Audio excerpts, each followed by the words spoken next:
You and your best friend pack your bags in France, wave goodbye to everything familiar, and set off for a hot, dusty, cactus-filled land thousands of miles away.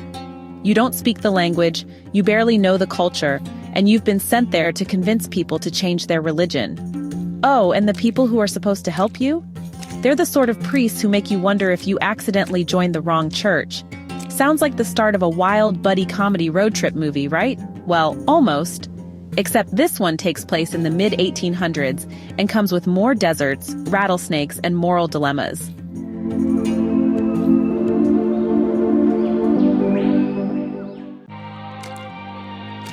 Our tale begins with Bishop Jean Latour and his equally committed, slightly bolder friend, Vicar Joseph Vaillant, two French clergymen who leave Sandusky, France. Yes, you heard that right, Sandusky, and head for New Mexico. The United States has just annexed the region, and someone in Rome apparently thought, you know what this place needs? Two French guys to convert the Latinos and Native Americans. Latour and Vaillant step off the wagon, probably with a few blisters and sand already in their shoes, into a place they know next to nothing about. The land is harsh. Deserts, rocky terrain, mountains in the distance, and a heat that could melt the wax off a saint's candle. But they've come with a mission: bring the faith to the people. Now here's the twist. Their biggest obstacles aren't the locals. No. The real problem? Other priests. And not the saintly kind. Imagine priests who are supposed to be shepherds of the flock, but instead behave like wolves in cassocks. These guys are swindlers, hoarders, and philanderers. They drink like it's always festival season, hoard wealth like medieval lords, and treat their duties like a side hustle. It's as if someone handed them a Bible but forgot to give them the moral instruction manual. So, Latour, the intellectual one, and Vaillant, the bold, action-first one, set about doing the impossible, reforming these wayward priests and bringing genuine spiritual guidance to the people. They don't do it by shouting sermons from mountaintops or performing flashy miracles. No, they do it with tact and example. They live simply, show kindness, and quietly demonstrate what a priest should be. Slowly, they begin winning over hearts, both among the locals and even among some of the more colorful members of the clergy. The bishop's cleverness and the vicar's bravery make them a formidable team. Together, they establish churches and even build cathedrals. They become recognized, respected figures in their new homeland, not because they wield power, but because they serve humbly. And the landscape around them is as much a character in the story as any person. The desert stretches endlessly, dotted with rocks that look like the bones of the earth. The mountains stand silent and watchful. There's a loneliness in it all, the kind that can swallow a man whole if he's not careful, but also a serene beauty. The people here live close to nature, in rhythm with the land, and that lifestyle has its own quiet dignity.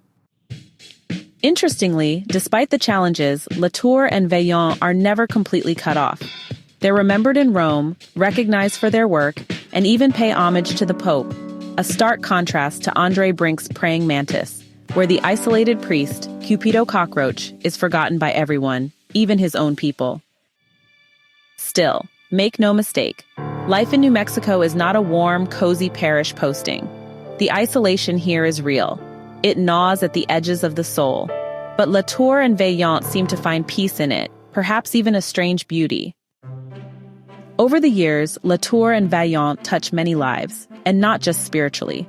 Sometimes they literally save people from destruction, pulling them out of dangerous situations or rescuing them from ruin. But here's the interesting thing. In terms of plot, nothing big happens. No grand wars, no revolutions, no dramatic betrayals that reshape history. The story is really about their daily lives, their quiet victories, and the resilience it takes to live and serve in such a place. And that's the heart of Death Comes for the Archbishop by Willa Cather, first published in 1927, and still quietly making its mark nearly a century later.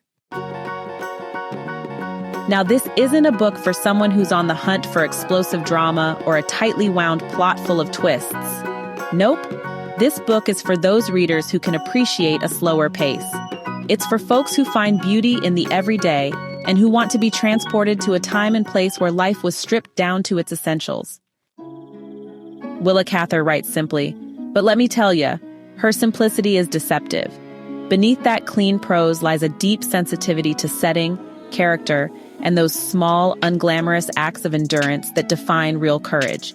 She paints New Mexico not just as a backdrop, but as a living, breathing presence, at once harsh and nurturing, lonely and serene. What I especially liked was how Latour and Vaillant are portrayed as real human beings, not saintly caricatures, but men who use their strengths to complement each other. Latour's intellectual approach keeps them grounded, while Vaillant's boldness drives them forward. They're a reminder that sometimes the most effective partnerships aren't made of people who are alike, but of people whose differences make them stronger together. But I also can't ignore the fact that, well, not much actually happens. There's no central climax, no sharp turning point. If you need your books to run on adrenaline, this one might leave you fidgeting. However, if you enjoy rich descriptions of landscapes, of sunsets over rocky plains, of quiet conversations under vast skies, then you'll find yourself savoring it. Several themes stood out to me. First, faith as action, not just ritual. Latour and Vaillant show that faith is less about ceremony and more about living the values you preach. Second, isolation and resilience. The novel explores how physical and emotional isolation shape people, and how resilience comes from purpose. Third, the land as character. Cather's New Mexico is both a challenge and a reward, shaping the lives of everyone in the story. Lastly, friendship and service. The deep, working friendship between Latour and Vaillant is at the heart of the novel, proof that shared purpose can create unshakable bonds. Willa Cather, born in 1873 and passing in 1947, was an American novelist best known for capturing the spirit of the American frontier. Born in Virginia and raised in Nebraska, she developed a lifelong fascination with the lives of pioneers and the landscapes they inhabited. Her works often center on themes of endurance, community, and the quiet dignity of ordinary lives. Death Comes for the Archbishop was published in 1927 and is considered one of her finest novels. Its blend of historical detail, vivid landscapes, and human warmth has kept it relevant, not because it shouts for attention, but because it speaks in a calm, steady voice that stays with you.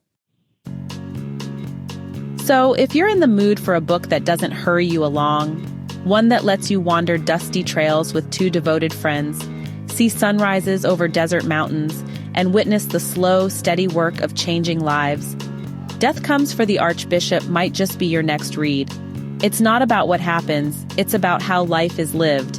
And in that way, it's a quiet masterpiece. Hey, thanks so much for hanging out with me today. If you're interested in diving deeper into this book, I've left some links down in the description. You can use it to grab yourself a copy and keep the adventure going. And if you're in the mood for more great reads, don't go just yet. Click on one of the videos popping up right now that I think you'll love. And don't forget to give this review a like, leave a comment, or even subscribe if you'd like to see more.